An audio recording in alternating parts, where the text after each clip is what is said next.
Good morning बच्चों, आपका हमारे YouTube channel the growth Guru maths academy में स्वागत है। जैसा कि आप जानते हैं, हम यूपी बोर्ड क्लास 12th यानी कि इंटरमीडिएट क्लास की यूपी बोर्ड का अभी तक इकोनॉमिक्स चल रही थी, यानी कि अर्थशास्त्र चल रहा था। अर्थशास्त्र आपकी कंप्लीट हो चुकी है बिल्कुल। और मैं ये कहूँगा कि यदि आपने अर्थशास्त्र से रिलेटेड जितनी भी वीडियो हैं, यदि सारी वीडियो देखी तो आपको पेपर में एक भी क्वेश्चंस आउट नहीं मिलेगा।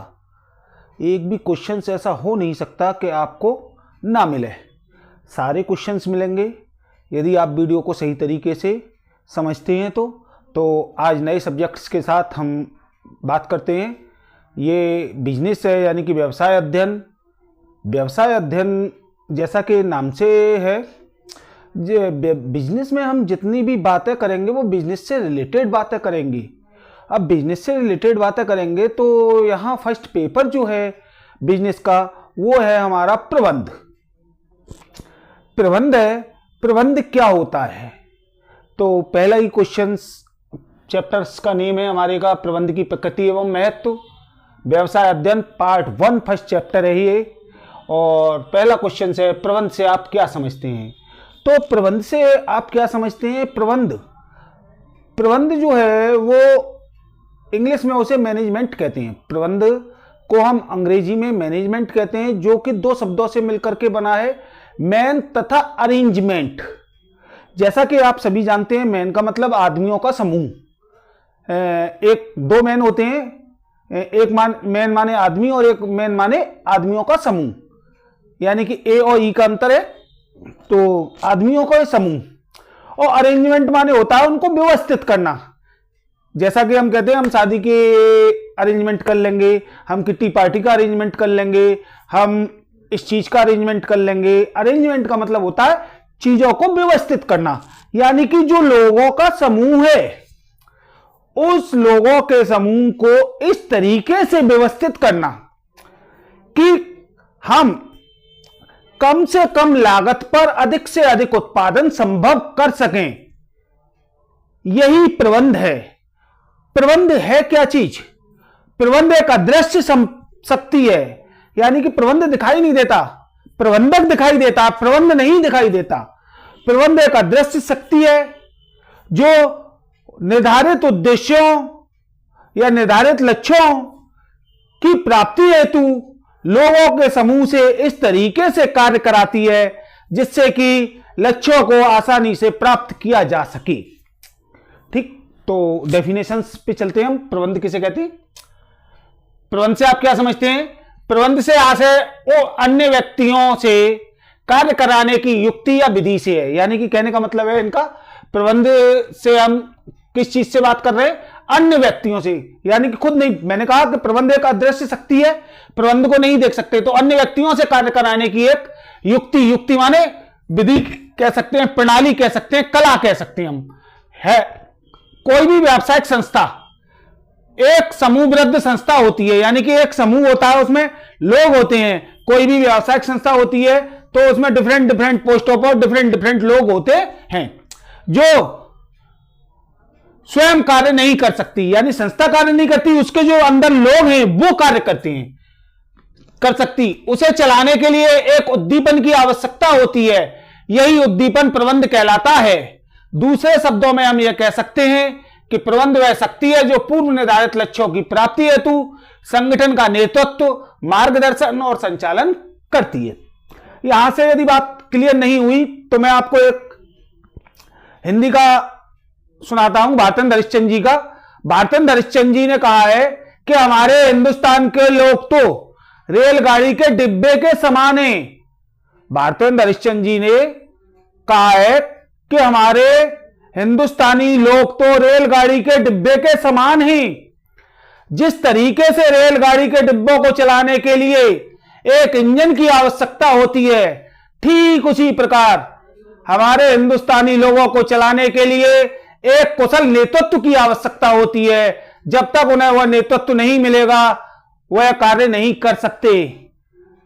यदि हम ग्रंथों में जाएं तो हमारे योद्धा और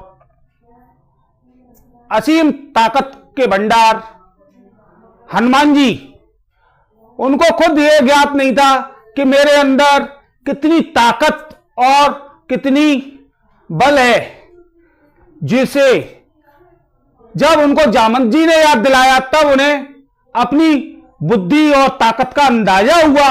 यानी कि कहने का मतलब है कि वहां पर नेतृत्व जामवंत जी ने किया। तो ठीक वही तरीका है, यानी कि नेतृत्व और मार्गदर्शन का संचालन करने का कार्य करता है प्रबंध। ठीक, नेक्स्ट, प्रबंध के तत्व बताइए। प्रबंध के तत्व या कार्य एक ही चीज होता है, तो प्रबंध के जो कार्य हैं वो एक स्टेप बाय स्टेप चलते हैं। प्रबंध के कार्य हैं, तो प्रबंध क्या होता है? प्रबंध का मतलब है कि जो भी व्यक्ति है या जो भी संस्था है या जो भी है प्रबंध, जो भी आदमी कर रहा है वो किस स्टेप से काम करता है। यदि हम अपने नॉर्मली वे में बात करें, मैं जितनी भी आपको बिजनेस पढ़ाऊंगा कोशिश करूंगा कि आपको व्यवहार के हिसाब से पढ़ाऊं और इजीली वे में पढ़ा सकूं, जिससे कि आप अपने भाषा में लिख सकें। तो देखिएगा कि नॉर्मली वे में जब हम कोई कार्य करने जाते हैं तो उस कार्य को करने से पहले हमें एक योजना बनानी होती है। योजना बनाते हैं हम, उस योजना बनाने की प्रक्रिया कोई पढ़े लिखे लोग नियोजन बोलते हैं। यानी कि आप 12th क्लास में आ गए, आपने योजना बनाई अब कि अब पेपर नजदीक आने वाले हैं, तो अब हमें पढ़ लेना चाहिए। अब पढ़ लेना चाहिए तो कैसे पढ़ लेना चाहिए? बुक्स के माध्यम से अब पढ़ नहीं सकते क्योंकि सिलेबस ज्यादा है ना। गैस पेपर के माध्यम से पढ़ें तो गैस पेपर में लेके आए, गैस पेपर लेके आने के बाद में सब्जेक्ट टीचर्स के पास गए कि सर इसमें शॉर्ट कर दीजिएगा कुछ क्वेश्चंसों को, तो उन्होंने शॉर्ट कर दिया।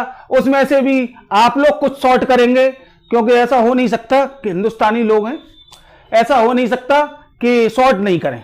ठीक, तो नियोजन, आपकी बात समझ में आई कि योजना बनाना। योजना बनाने के बाद में हमारा दूसरा काम होता है उस योजना को सफल करने के लिए हमें किन किन चीजों की आवश्यकता होगी।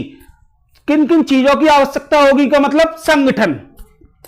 किन किन चीजों की, जैसे कि मैंने कहा कि आपको पता चला कि हाँ साहब हम इंटर में हैं या 12th में हैं यूपी बोर्ड से, और अब हमें पेपर देने हैं। पेपर देने हैं तो पेपर देने किन किन चीजों की जरूरत होगी, वो हमारा कहलाएगा संगठन। यानी कि यहां पर हम व्यापार में प्रबंध में बात करें तो संगठन में क्या हो सकता है, यहां पर संगठन में पूंजी, श्रम, भवन, कच्चा माल, ये चीजें हैं यहां पे संगठन से तात्पर्य। संगठन हमने निर्धारित कर लिया। संगठन के बाद में नेक्स्ट स्टेप आता है हमारा नियुक्तिकरण। संगठन में सबसे बड़ा इंपॉर्टेंट जो कार्य निभाता है किसी भी प्रबंध में या किसी भी व्यवसाय में सफलता पर ले जाने के लिए, वो होता है श्रम। तो श्रम दो तरीके का होता है, कुशल श्रम और अकुशल श्रम। यानी कि इंग्लिश में बात करें हम तो ट्रेंड और अनट्रेंड, दो तरीके के लोग होते हैं। जो एम्प्लॉय होते हैं वो दो तरीके के होते हैं, ट्रेंड और अनट्रेंड।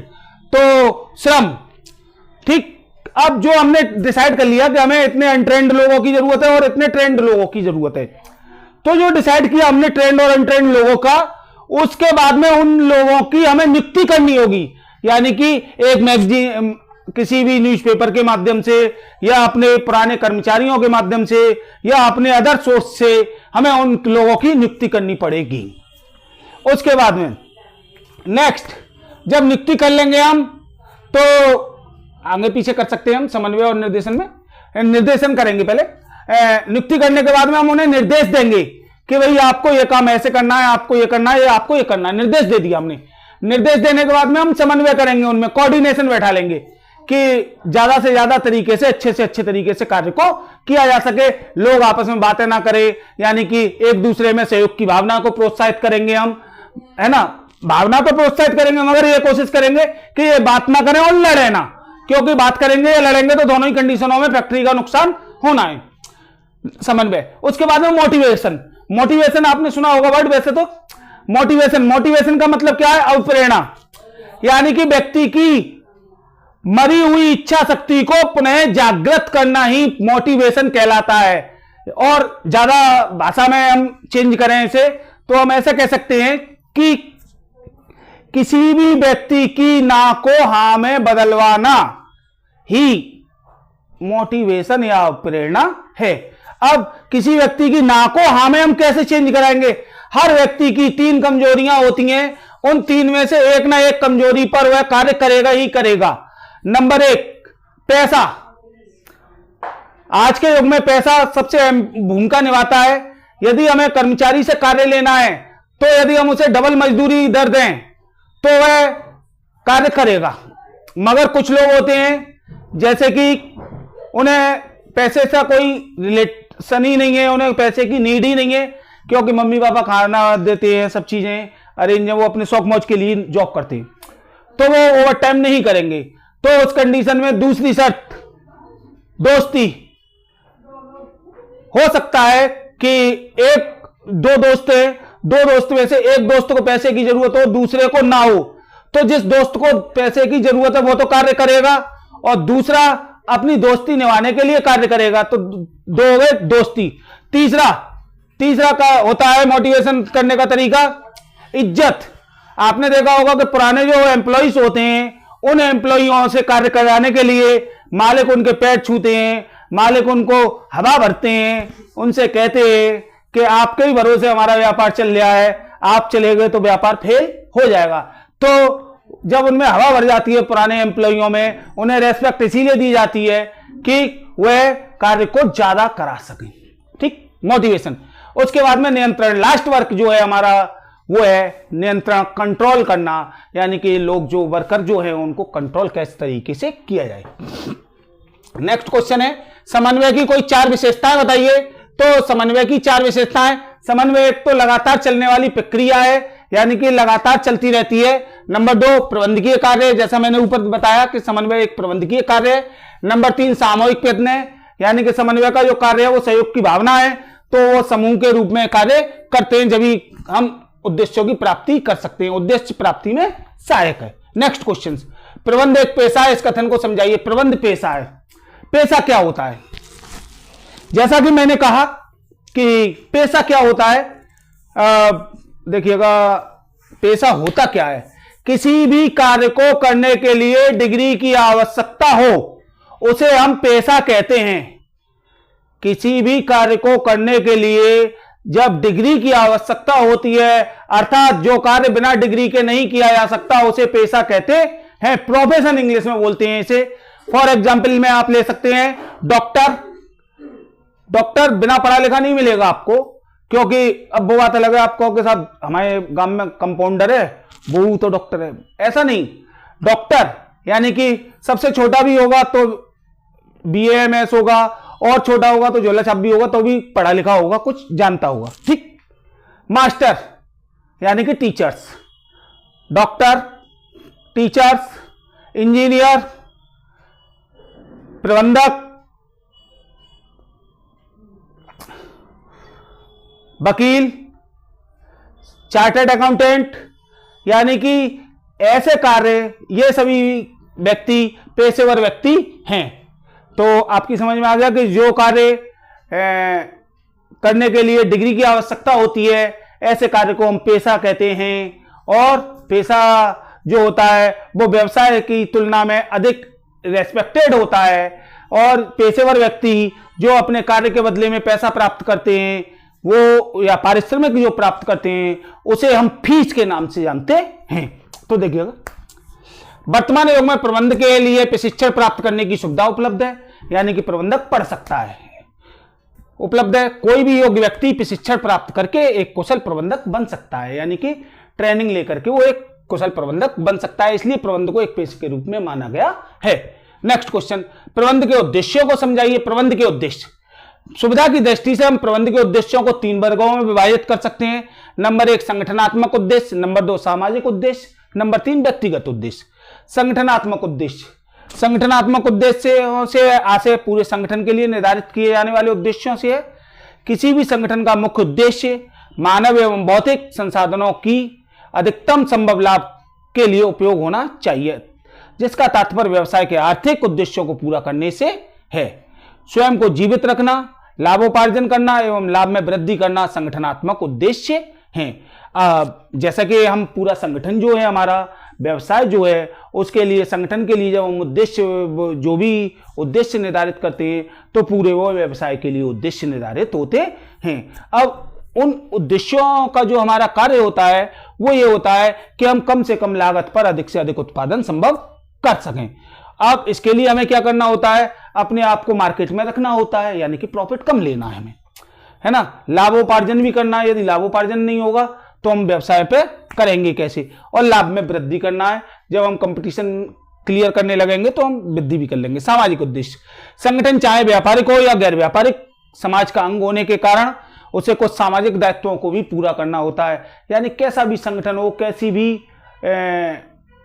संगठन हो, चाहे वो व्यापार से रिलेटेड हो या नॉन ट्रेडिंग हो, दोनों ही संगठन में लोग कार्य करते हैं। जब लोग कार्य करते हैं तो वो समाज के से रिलेटेड होते हैं, अंग होता है समाज का, और समाज का अंग होने के कारण उसे समाज के कुछ दायित्वों को भी पूरा करना होता है। इसका अर्थ यह है कि समाज के विभिन्न अंगों के लिए अनुकूल आर्थिक मूल्यों की रचना करना प्रबंध के उस उद्देश्य में निम्नलिखित को सम्मिलित किया जाता है। यानी किन किन चीजों को सम्मिलित किया जाता है वो देखिएगा।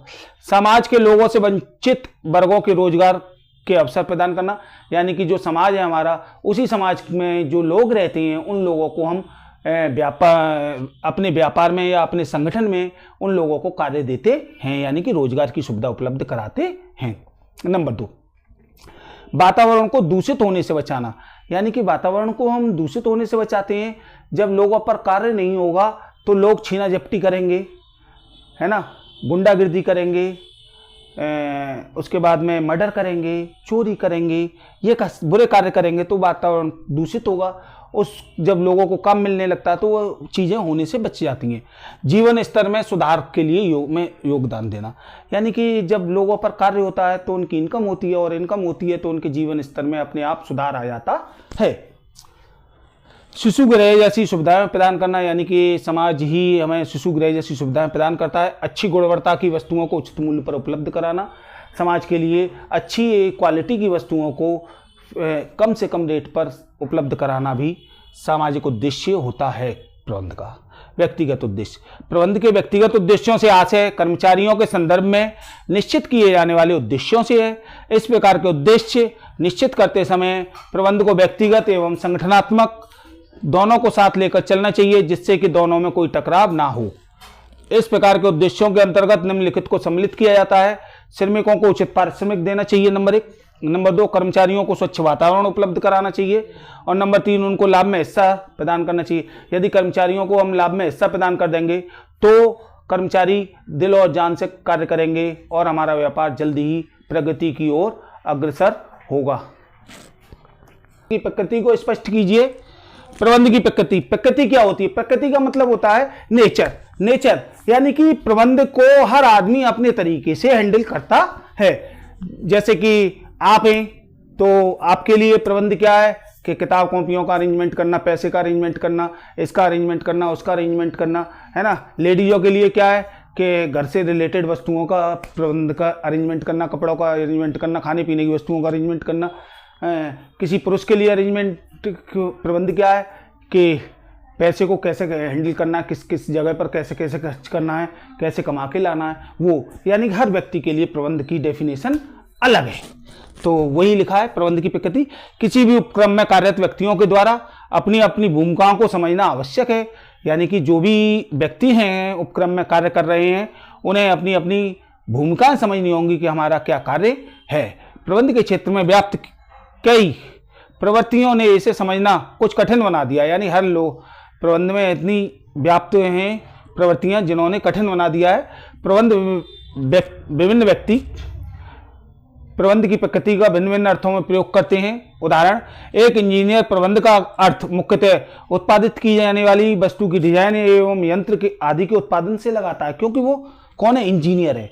जबकि एक रसायन शास्त्री विभिन्न सूत्रों के रूप में इसे समझने का प्रयास करता है।